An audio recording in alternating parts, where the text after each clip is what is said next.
Gubernur Bengkulu, Rohidin Mersyah, telah ditetapkan sebagai tersangka oleh Komisi Pemberantasan Korupsi, KPK, setelah terjaring dalam operasi tangkap tangan, OTT, pada 23 November 2024. Penetapan ini diumumkan oleh Wakil Ketua KPK, Alexander Marwata, yang menyatakan bahwa ada cukup bukti untuk menaikkan kasus ini ke tahap penyidikan.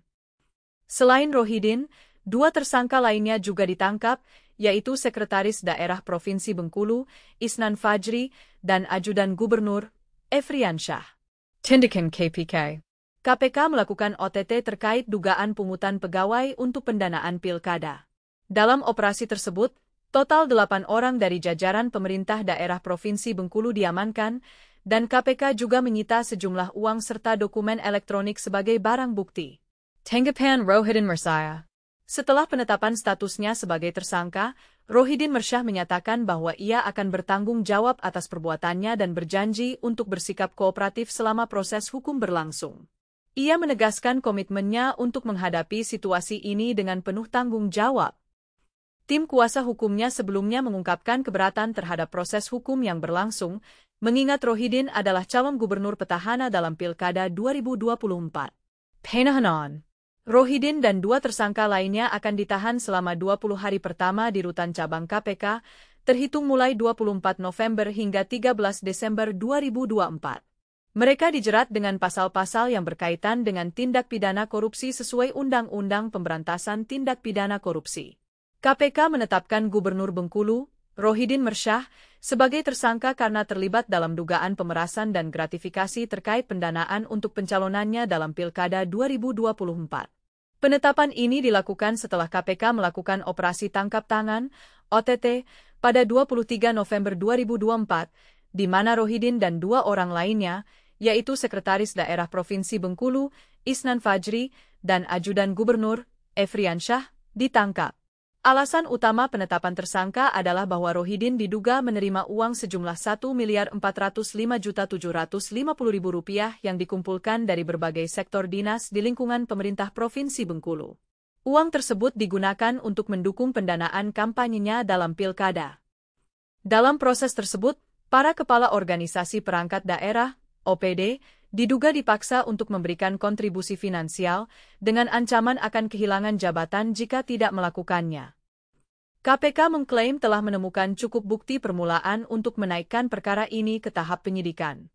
Reaksi masyarakat setelah pengumuman penetapan Gubernur Bengkulu, Rohidin Mersyah, sebagai tersangka oleh KPK cukup beragam.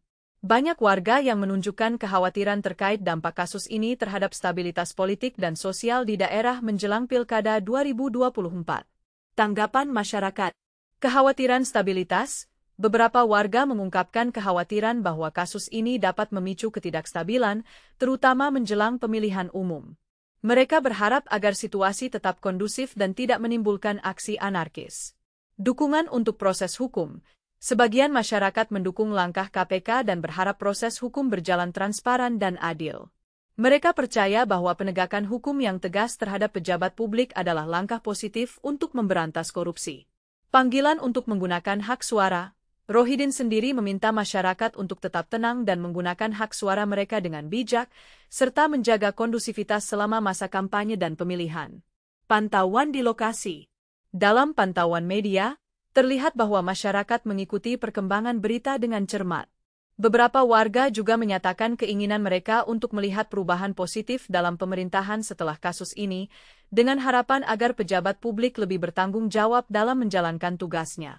Secara keseluruhan, reaksi masyarakat mencerminkan campuran antara kekhawatiran akan dampak politik dan harapan akan perbaikan dalam tata kelola pemerintahan. Setelah menetapkan Gubernur Bengkulu, Rohidin Mersyah, sebagai tersangka, KPK akan melanjutkan beberapa langkah penting dalam proses hukum ini.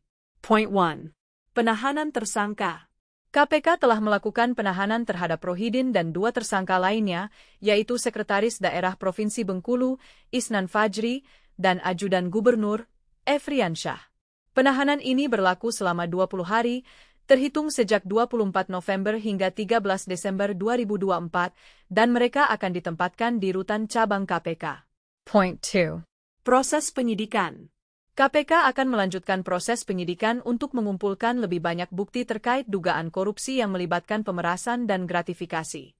Proses ini termasuk pemeriksaan saksi-saksi tambahan dan pengumpulan dokumen serta barang bukti yang relevan. Point 3. Pengumuman hasil penyidikan. Setelah penyidikan selesai, KPK akan mengumumkan hasilnya kepada publik. Ini termasuk rincian mengenai konstruksi perkara, identitas para pihak yang terlibat, serta jumlah uang yang disita selama operasi tangkap tangan, OTT. Point 4. Kooperasi dari tersangka. Rohidin Mersyah telah menyatakan komitmennya untuk bersikap kooperatif selama proses hukum berlangsung. Ia berjanji untuk mengikuti semua prosedur hukum yang ditetapkan oleh KPK. Point 5. Menjaga kondusivitas masyarakat. KPK juga berharap agar masyarakat tetap tenang dan tidak melakukan tindakan anarkis menjelang Pilkada 2024. Rohidin sendiri meminta agar masyarakat menggunakan hak pilih mereka dengan baik dan menjaga situasi tetap kondusif. Dengan langkah-langkah ini, KPK berupaya untuk memastikan bahwa proses hukum berjalan transparan dan adil, serta memberikan kejelasan kepada publik mengenai kasus ini.